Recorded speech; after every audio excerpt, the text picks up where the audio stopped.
Hey everybody, Monica Bodierski here, artist and author of the Shadowland Tarot and the House of Shadows Lenormand Oracle. Number 5 coming up in the next week or two. It's been sent to the printer. Everything seems to be going really well.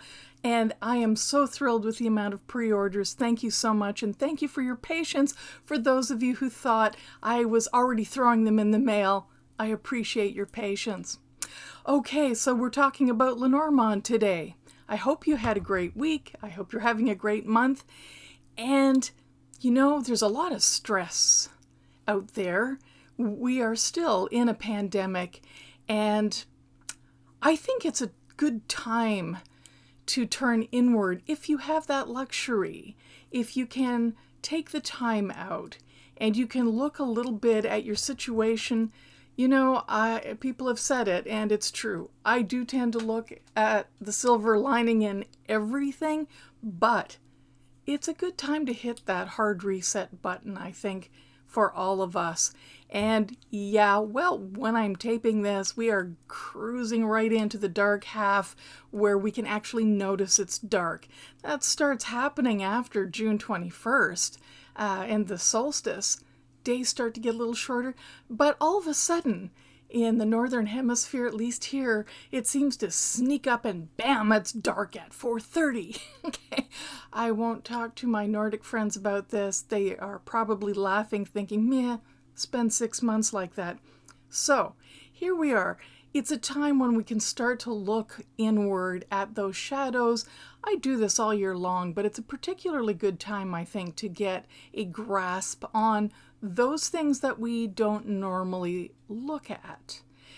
As I've mentioned before, shadow work is based on Carl Jung's theory of shadows being those parts of ourselves that we kind of shove into the back of our mind as, nope, not going to go there, not really part of me. In effect, we're splintering ourselves because we've been told how we are is inappropriate.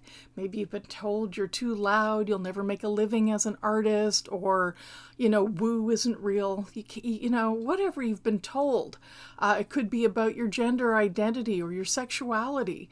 It could be about anything that society, often our households, our peers have told us, that's unacceptable. So we feel, you know, you're right, I just want to go along to get along here, and I'm going to shove it into the back of my mind, but it's still there. It's in the shadows, okay?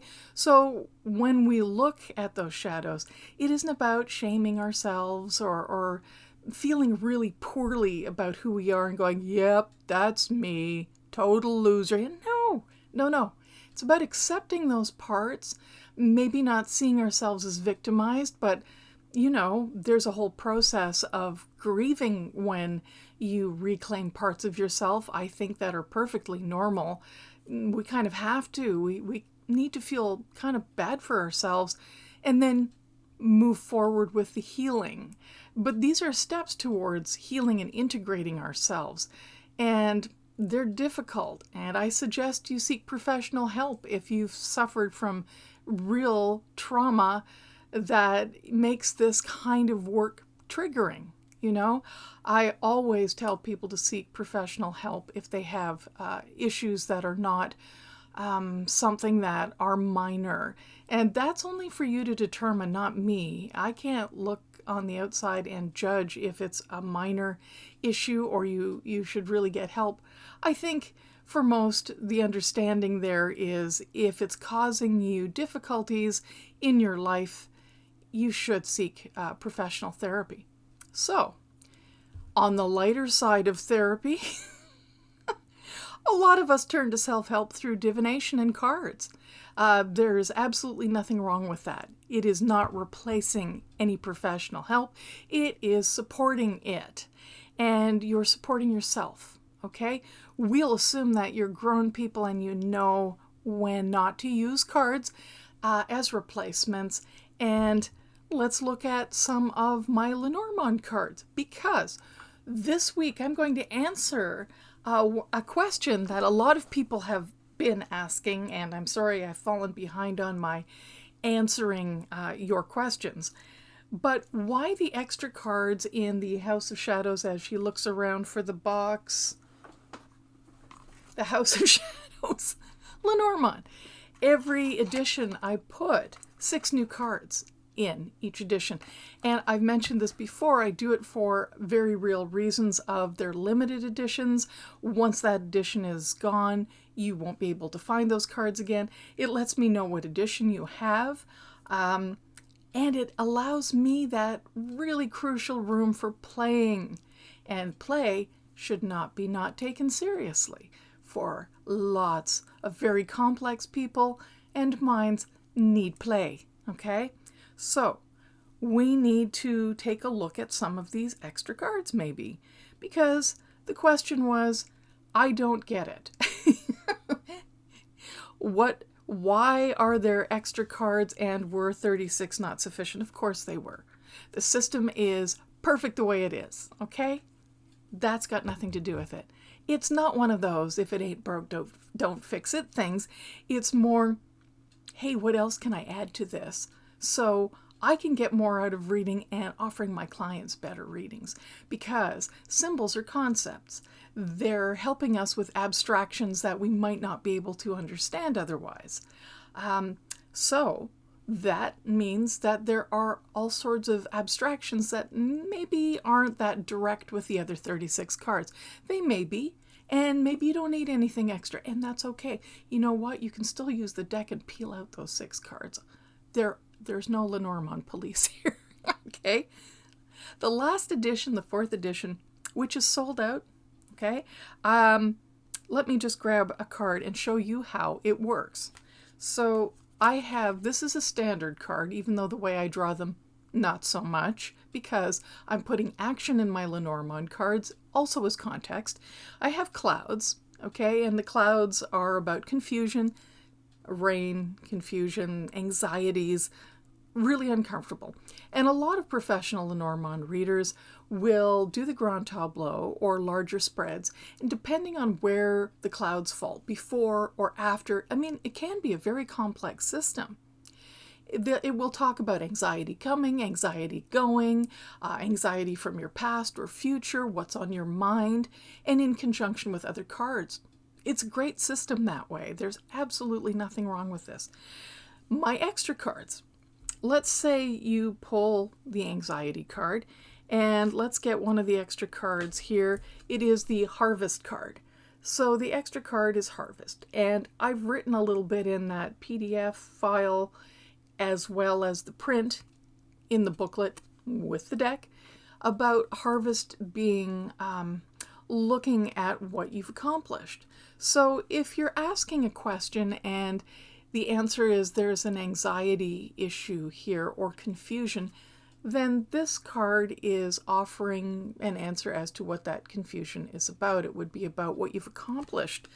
It could be about community. You have anxiety, maybe you have social anxiety. It's about community.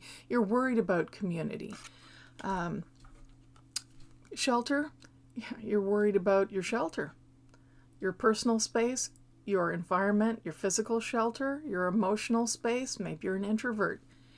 And, you know, what if you got, yeah, but what about the creepy dolls? Okay, creepy doll fan here. Yeah, I know. Ongoing theme with me. It's just fears, okay? Because I think a lot of people find the creepy doll thing creepy and fearful. So the anxiety is just about fears and coming out of nowhere, because while these 3 dolls are flying through the air towards you, it's a little unexpected. You know, it's not something you tend to see when you walk through the woods, unless you're walking with me. So that's to clarify a little bit. And I've had cards, as I look at some of my other cards from another edition. I believe this was the 3rd edition. You see how you can substitute the meaning for anything here. So the poppet is actually about control and the things that we allow to hurt us. As you see, this poppet took the pin, so it's about, you know, you taking the weapons away from somebody. Whether that's verbal, you know, it's a psychological thing. I don't necessarily mean literally, but it is about you taking control of a situation so that you aren't getting the pin stuck in you, okay? So there you go. And it works with all the cards. I was pretty careful about all of them, and I really took my time in examining what was already there and what I'd like. And, the scythe is usually about endings, can be about violence, has a lot of meanings. The thing with Lenormand that I enjoy, and a lot of people do, brilliant readers like Erika Robinson, V of Red Light Readings. Please, I will link below if you want to hear a couple of queens in Lenormand. They have mentioned too, Lenormand gets to the point. It doesn't seem to mess around. It seems to go boom right there. Maybe it doesn't for some, and maybe adding action has made it less than easy to grasp for some. I'll leave that up to you. I happen to agree with V and Erika that Lenormand doesn't hold back. It tells you exactly what you need and when you need it and what to do about it. And some of us just really appreciate that kind of dynamic. You don't find it scary or off-putting. It doesn't mean it's less than diplomatic if you're offering Lenormand readings to people. You can offer them very diplomatically, but the meaning is clear because there's a speed to it for some of us in knowing what the whole card is about. So keywords, just like Googling, if you're searching things, keywords with Lenormand work for me a little bit better than tarot. And I love tarot, okay? I love everything divination. I will talk about curio casting and my bone casting and runes and everything I use to divine at a later date. However, let's just stick to keywords here. If the scythe card means ending, then does it really matter? No. If I have new cards in here, look, it's an ending to the harvest. All right. It's in, the memorial here card that I have. It isn't just about grieving. It's about remembering ancestors and relatives and friends who've passed away and really thinking about them. Is there an end to that grieving process? That's how I would read that. Okay. That doesn't mean it's always pleasant. It could be you're saying, well, what should I expect in the next little while? Hey, it could be an end to your current living situation, or it could be an end to your introversion. Time for you to come out a little bit more and share things or talk. That could be really uncomfortable depending on your personality. So it has there are a lot of nuances with all of the cards. And yes, I do grand tableau readings. They take a while, and I will be offering some of that in the upcoming, because I won't just be vlogging. I will do an overhead camera shot and show you some of the layouts and spreads that I use and how that can work in larger spreads. In the meantime, have yourselves a wonderful week. You can always email me for questions, anything you'd like to know about. You can leave your comments below and tell me what your experiences with Lenormand cards are. What do you think about having action mixed with the symbols? How about extra cards? Yay? Nay? Do they add? Meh? Feel free to tell me. Let me know.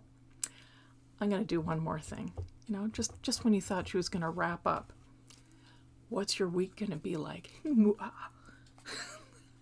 Totally unnecessary mwaha, but here we go.